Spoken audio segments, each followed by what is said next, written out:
The debate and the speculation can end now. People have been wondering what this selection will be for months, and here we are. Scott Robertson's first selection as All Black head coach for the game against England in Dunedin, and it has thrown up some very interesting talking points, which I'm going to get into on this video. I want your comments down below. I'm Tim, this is Egg Chasers. Give the video a thumbs up as well. I am currently out in the South African bush, kinda.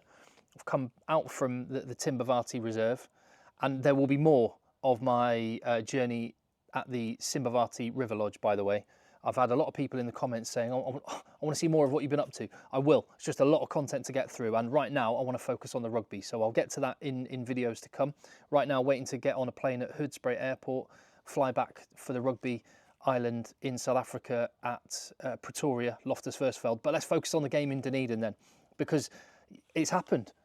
It's been something that All Black fans have been literally asking for years, and DMAC is our new fly half overlord in black.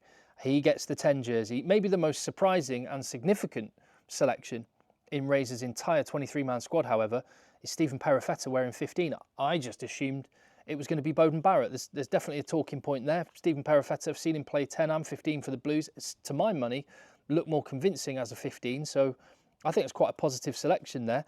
And do you know what else I love? The TJ Perenara comeback story.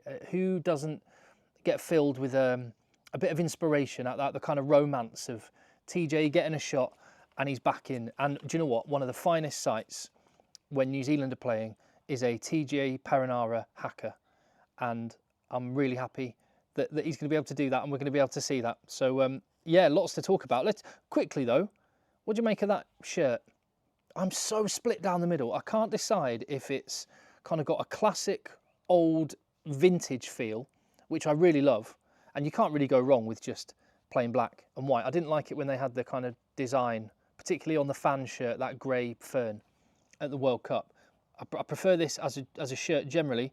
The collar, I don't know, slight nun vibes about that one. I think overall I quite like it, and I'm delighted to see DMAC in 10 wearing it.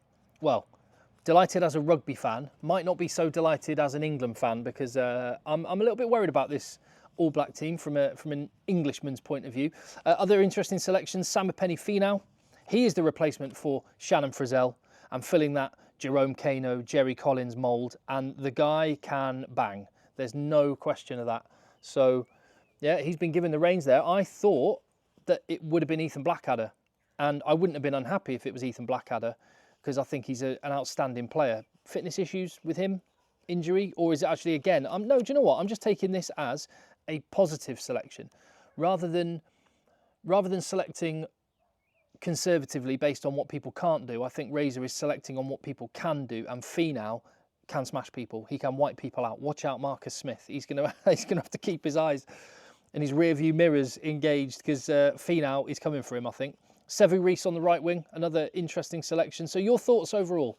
I'll go through in a little bit more depth, and I have a combined 15 as well. If you had access to, well, 23. If you had access to all 23 players for the All Blacks and for England, which would you pick in a combined side? I will get to that in just a minute, but let's go through this then. Stephen Perofeta. Yeah. So as I mentioned, I saw him play a few times for the Blues, and I was more convinced by him as a 15. Slightly surprised. Is there? Tell me. I don't know. I've seen games where Beauden Barrett's had his legs strapped up in Japan, and he hasn't had loads of game time. Is that part of the selection, or is this actually just purely on total merit and nothing, no other factors coming in? This is picking Perofeta over Beauden Barrett just as a selection. I mean, Beauden Barrett, what a guy to have on the bench, by the way, and I'll come to the bench in just a minute.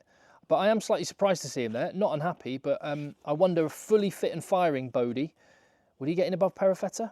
Of course, you've got Will Jordan to come back, and I think that's an easy, well, Will Jordan comes straight into the 15 jersey when he is fit and available. DMAC, is he going to be a controlling influence, or is he just going to be let off the leash? That's probably tactically going to be one of the most exciting areas of the game to watch. I think DMAC's going to spend a lot of time in the backfield, particularly because I would imagine if you're England, you're going to say, let's try and pepper Stephen Perofeta with some high bombs. Let's try and get him isolated in the backfield. I think you're going to see DMAC dropping deep and joining Perofeta in the backfield. And also the fact Perofeta can slot in at 10, I think it's going to be a double pivot, double playmaker mode with 10 and 15 interchangeable at times, in exactly the same way that France do with Thomas Ramos and Emile Romain Ntamak or Matthew Jalabert, whoever it may be, and the way that South Africa do with Damien Willems or Willy Leroux stepping in as the second playmaker, double pivot, left, right of each breakdown. You've got options to go both ways. I think we're definitely going to see that. And England actually are starting to do a bit of that with George Furbank in that playmaker role. So I think that is the way to play. On Samipeni Finau, see, I think I still would pick Ethan Blackadder if he were fully fit and firing. Is he fully fit? That's another question. I mean, his fitness issues have been long-standing and many. So, yeah, I mean, I'm looking forward to seeing Finau play.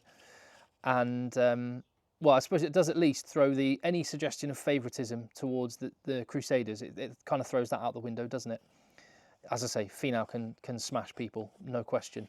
Roygaard, what happens when he comes back in?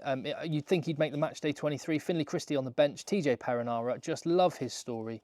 So happy for him. And I mean, I've mentioned Will Jordan, but you've got Cam Roygaard, you've got Richie Mwanga. So, man alive, they've got some talent. There are 8 Blues in this 23-man squad. Let's just quickly touch on the bench, because I think that's quite interesting. I am scared as an Englishman. I've talked about this already. England do not have good props overall. Joe Marler is excellent. Dan Cole can scrummage. The backups need to start stepping up, because they have been, at crucial times, they've had their pants pulled down. And huge challenge for Finn Baxter up against Fletcher Newell when the two of them come on.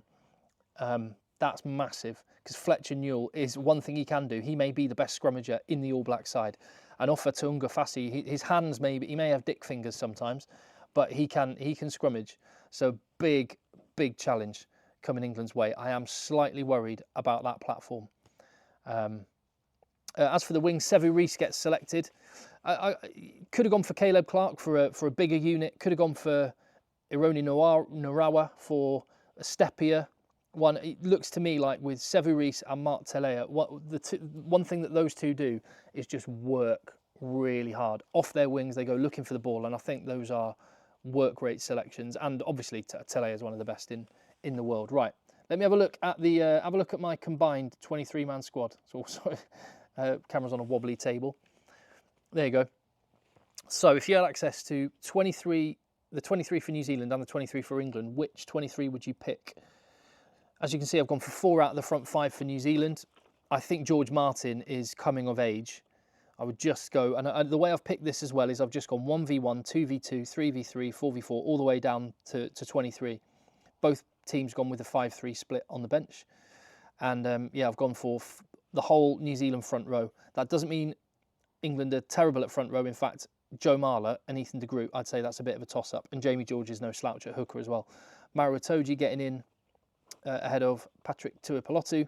6 was probably the hardest one to pick, and I've just gone for balance here. Samipeni Finau has got great work rate and hits people.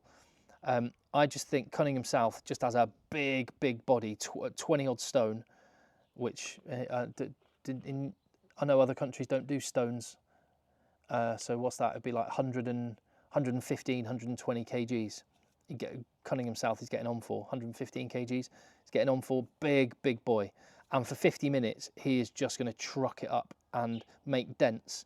And that is going to create holes and tie in defenders that guys like Ben Earl can then exploit. After that, Ardie Savia with Cunningham South in his back row, he would love it, because he would just make holes. And then I've picked Savia against Ben Earl. That is one of the key matchups. The 2 best players for these 2 sides, Ardie Savia and Ben Earl, are the 2 best players on the pitch for their respective teams over the last year, and in Ardie Savia's case for more years than that.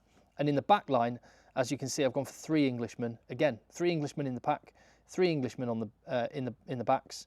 Marcus Smith over D-Mac. There'll be New Zealand fans that are unhappy about that selection, but Marcus Smith, I back him.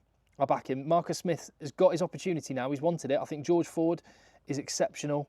I think Marcus Smith is exceptional. Owen Farrell was exceptional. I don't mind who is 10 for England. I back all of them. I think Marcus Smith would be a controversial statement. Marcus Smith would be All Black 10 if he were New Zealander. So that's why I've picked him in this team. But the Mark Telea and the centres, New Zealand, Emmanuel Faye-Waboso over Sevu Reece. and George Furbank over Perifetta.